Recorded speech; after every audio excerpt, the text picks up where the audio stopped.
재보궐선거 이후 아파트값이 다시 꿈틀대자 서울시가 토지거래 허가구역 추가 지정에 나서면서 집값 안정과 재건축 촉진이라는 투트랙 전략에 나섰습니다. 양립 가능한 정책일까요? 네, 한편 보유세를 중심으로 여당발 부동산 정책 조정 움직임이 본격화되고 있습니다. 오늘 부동산원 발표 내용과 함께 부동산 시장 전망까지 전문가와 함께 짚어보겠습니다. 윤지혜 부동산 114 수석연구원 나오셨습니다. 어서 오십시오. 네, 안녕하세요. 예. 연구원님, 매주 목요일 날 부동산원 주간 통계가 네. 나오지 않습니까? 이번 주 상승률은 어땠습니까?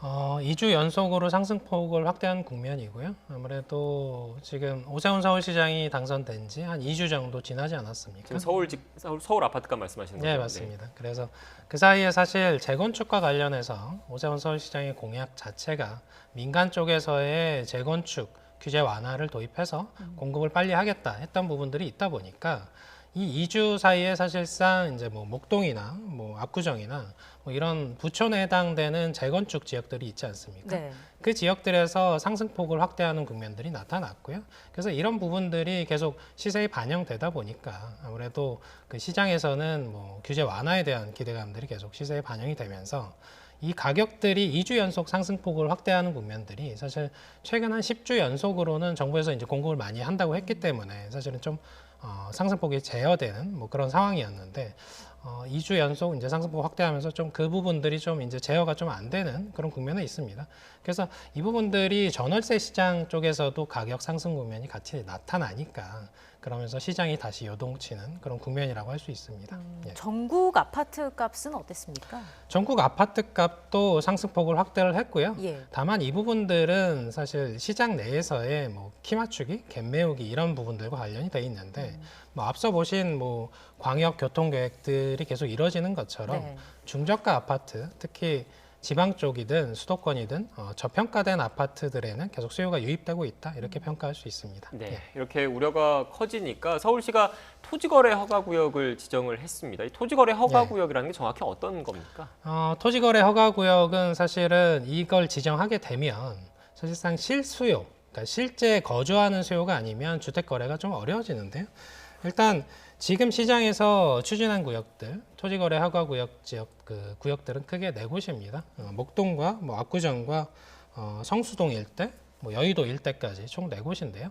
이 지역에서 사실상 원래 토지거래 허가구역이 지정이 되게 되면 주택과 관련된 부분은 180제곱미터 초과하는 경우, 상업지역은 200제곱미터 초과하는 경우에 이제 허가를 받아야 됩니다. 네. 다만 이걸 시도지사 권한으로 10%까지 축소를 해놓은 상황이다 보니까 주거지역이면 18제곱미터 이상일 때 혹은 상업지역에서는 20제곱미터 이상일 때 이제 허가를 받아야 되는 거죠. 그러다 보니까 사실상 이 지역 내에서는 모든 유형의 허가를 받아야 된다. 뭐 그런 상황이라고 할 수가 있는데 이 부분들은 사실 바로 시행되는 건 아니고요. 예.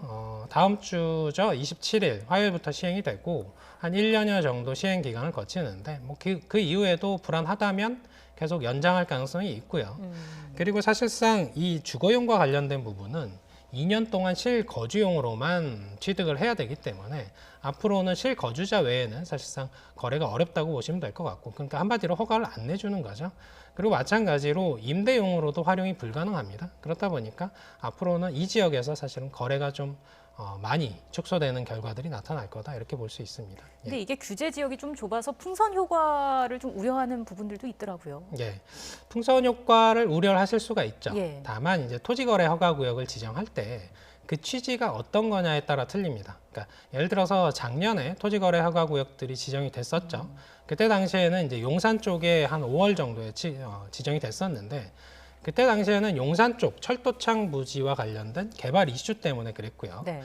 그리고 강남 쪽에서는 강남구 삼성동과 송파구 잠실동 일대가 뭐 국제교류 복합지구로 개발된다는 이슈가 있었기 때문에 토지거래 허가구역을 지정을 했는데 이 이슈들을 가만히 보시면 사실 이 부분들은 구축이 됐든 신축이 됐든 호재로 받아들이기 때문에 특정 동을 중심으로 핀셋 규제를 하시게 되면 풍선 효과가 유발이 됩니다.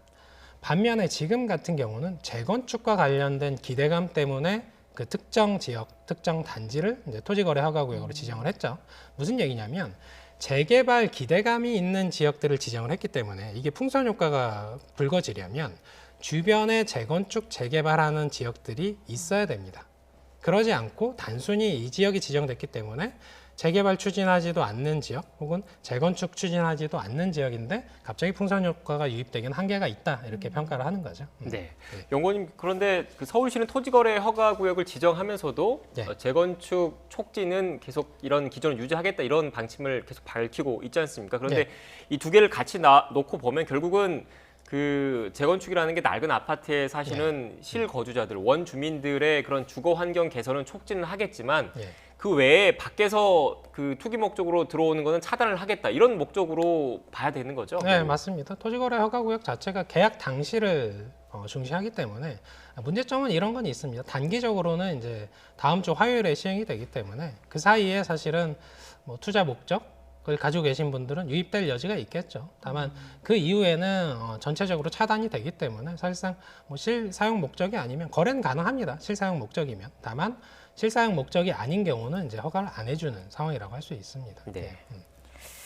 지금 그런데 뭐 다음 주부터 시행을 한다고 해도 사실상 이 큰 돈이기 때문에 뭐 네. 계약금 치르고 중도금 치르고 잔금 치르고 하다 보면 네. 기간이 사실상 뭐 불가능한 기간이라고 봐야 되는 거 아닙니까? 뭐 일단 계약은 가능합니다. 네. 일단 시행 중이 아니기 때문에 그 특정 시점을 기준점으로 했을 때, 그러니까 토지거래 허가구역이 지정이 되면 그때부터는 계약을 할 때도 미리 허가를 받아야 되는 계약 거고요. 시점을 기준으로 네, 하기 맞습니다. 때문에 잔금이나 중도금은 시행 이후에 해도 된다는 말씀이신 네, 거죠? 맞습니다. 네. 예. 자, 이런 가운데 재보선 이후에 정부 여당이 부동산 정책 선회 움직임을 보이고 있습니다. 하나씩 좀 저희가 그래픽 보면서 얘기를 나눠볼 텐데요. 예. 먼저 종부세 기준을 9억에서 12억으로 조정하는 안이 있습니다. 이거 먼저 이 부분부터 설명을 좀 해주실까요? 뭐 사실상 시장의 이슈는 이런 거예요. 사실은 2017년부터 작년까지 뭐 아파트 가격이 급등하지 않았었습니까? 그래서 이 종부세라는 기준의 도입 취지를 생각해 보셔야 돼요. 왜냐하면 노무현 정부 시절에 2007년 정도에 도입을 합니다. 취지는 뭐였냐면 고가 주택을 보유하고 계신 특권층에 대해서 부과하는 세금이다가 이슈였습니다. 그럼 지금 잘 생각해 보시면 서울 쪽 같은 경우는 평균 가격이 아파트 기준으로 10억을 넘고요. 네. 그리고 중위가격 기준으로는 9억 원을 초과합니다. 다만 과세표준과 관련된 기준점은 9억 원이기 때문에 우리가 실제 거래되는 가격과 과세표준은 다른 겁니다. 그래서 과세표준 정상화 관점에서 실제 거래되는 가격의 한 70%를 포용을 하죠. 그러다 보니까 12억에서 13억 수준이 사실상 지금의 과세 표준에 해당되는 종부세 대상의 9억 원이 해당되는 거죠. 이른바 마용성, 마포, 용산, 성동구에 있는 아파트 상당수도 포함될 수 있다 이런 말씀이신가요? 네, 맞습니다. 그래서 과거에는 뭐 한 1에서 한 2% 정도만 부과 대상이었다면 지금은 서울 전역에서 부과 대상들이 굉장히 저변이 넓어져 있는 거죠. 예. 그래서 어떻게 보면 종합부동산세 도입 취지와 이미 맞지 않다. 그래서 9억 원 수준을 12억 원까지 상향을 하게 되면 정말 고가주택에 해당되는 경우 뭐 15억 원을 초과하는 그런 아파트들만 대상으로 삼을 수 있기 때문에 애초에 종부세 대상 도입 취지와 적합하게 논의가 되는 거라고 판단할 수가 있습니다. 네. 지금 또 논의되고 있는 게 재산세 관련한 그 기준 완화하지 않습니까? 이건 네. 어떤 내용입니까? 재산세와 관련된 부분은 최근에 이제 공시가격, 공동주택 공시가격 발표했듯이 6억 원 이하에서는 특별 뭐 과세 구간으로 해서 0.05% 포인트를 완화해서 적용을 합니다. 그래서 1억 원 수준에 불과한 과세 표준이 1억 원 수준이라면 뭐 절반 정도 재산세를 부과를 완화를 해주죠. 6억 원 이하일 경우입니다. 근데 이 부분들이 아까 설명드린 것처럼 종부세 부과 기준을 높여주는 것과 궤를 같이 한다는 거죠. 그래서 이 부분들이 만약에 12억 원 수준까지 높아지면 재산세에서의 조금 완화해주는, 예를 들면 1가구 다 1주택자 기준입니다. 그 경우에서 완화해주는 기준도 동일하게 상향하는 것이 이치에 맞지 않나, 이런 부분에 관한 논의라고 할 수 있습니다. 예. 그 지금 얘기 나오고 있는 공시가 동결 부분은 어떻습니까? 필요하다고 보십니까? 공시가 동결은 사실상 뭐 불필요한 논쟁입니다. 왜냐하면 뭐 2020년 작년이죠. 작년에 그 주택 가격이 굉장히 많이 급등했다는 거는 사실 서울 시민뿐만 아니라 전국에 계신 분들이 다 인지를 하고 계시죠. 그런데 만약에 이거를 공시 가격도 결국은 작년분 오름분을 반영하는 겁니다. 거기서 이제 과표 기준에서 이제 반영 비율을 높이냐 아니냐에 따른 그 그 부분들이 있긴 한데 정상화와 관련된 부분이죠. 그런데 사실상 작년에 한 15% 정도 주택 가격이 상승을 했습니다. 서울에서. 근데 공시 가격을 그대로 동결하면 이 시세 차익과 관련된 부분들은 순수하게 주택을 가지고 계신 분들이 다 가져가게 되는 거죠. 어떻게 되냐면 그런 경우에 사실상 세금이 가격 오른 분을 정상적으로 공평과세 원칙에 위배되게 되는 거죠. 그러다 보니까 사실은 집을 가지신 분만 혜택을 많이 보는 결과가 되죠. 무슨 얘기냐면 집을 가지신 분과 안 가지신 분 사이에 양극화가 더 벌어지는 원인이 된다는 거예요. 세금을 동결해 버리면 그렇게 결과가 나오게 됩니다. 예. 네, 알겠습니다. 지금까지 부동산 관련된 이야기 윤지혜 부동산 114 수석 연구원과 함께 이야기 나눴습니다. 오늘 말씀 고맙습니다. 고맙습니다. 네, 감사합니다.